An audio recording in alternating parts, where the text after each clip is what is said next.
Congresso, a maioria não é eleito pelo voto direto, é na questão proporcional. Por voto direto lá não tem nem 20%, tenho falado isso aqui diversas vezes, então o Congresso tem representatividade. Aí, Deninha, colocando de forma mais ampla e falando sério, várias vezes aqui eu citei, eu sou monarquista e tal, e fui chamado de louco por um monte de gente que desconhece completamente o assunto. Eu acho também que você é louco.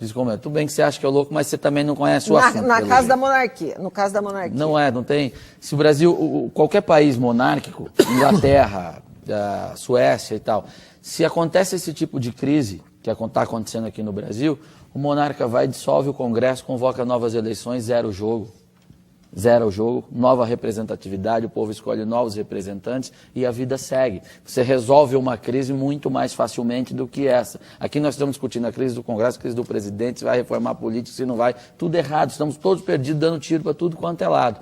Ali não, o problema das pessoas zera o jogo e acabou. A paz, a estabilidade institucional é infinitamente maior e nós estamos provando disso agora. O 15 de novembro de 1889 foi o dia que o Brasil, que poderia dar certo, começou a morrer. Dom Pedro II caiu e junto com ele foram-se os valores que davam um rumo ao país. O golpe que derrubou a monarquia foi obra de meia dúzia de positivistas, republicanos sem público, que deram um chute nos nossos pais fundadores e fizeram do Brasil um país mal criado.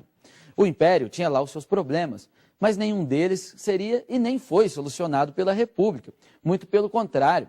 E sem sustentação histórica, a República deu ao Brasil a direção e a estabilidade de uma biruta de aeroporto.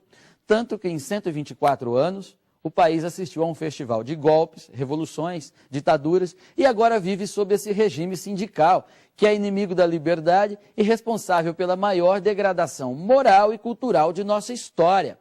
Nos tornamos uma república bizarra. Temos presidente e rei. A presidente inventada e o rei das bravatas, que juntos com a corte medíocre riem da cara dos 200 milhões de bobos. Você tem que entender que há um procedimento, um processo histórico. Ninguém é monarquista simplesmente porque gosta de uma coroa. Você tem uma outra razão. O Brasil foi fundado pela monarquia. Quando o Brasil rompeu com a monarquia, rompeu com os pais fundadores, rompeu com todo o sentido da pátria. Os Estados Unidos não. Os Estados Unidos, para existirem como tal, tiveram que romper com a monarquia inglesa. Então não tem sentido ser monarquista nos Estados Unidos.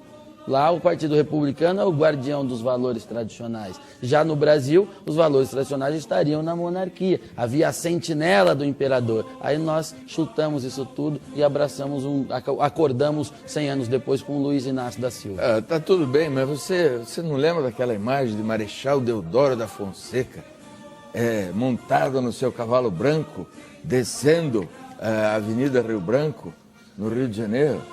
Uma imagem linda. A República do Brasil é tão patética que o Marechal Deodoro proclamou a República dando vivas ao imperador, constrangido, porque a República era ilegítima, a população, o povo, a legitimidade popular era monárquica, e boa parte continua sendo ainda. Aquilo foi um golpe de uma junta de idiotas com algum poder militar, que fizeram aquilo às forças. Você derroga totalmente então a qualidade do positivismo de Augusto Conte. Totalmente.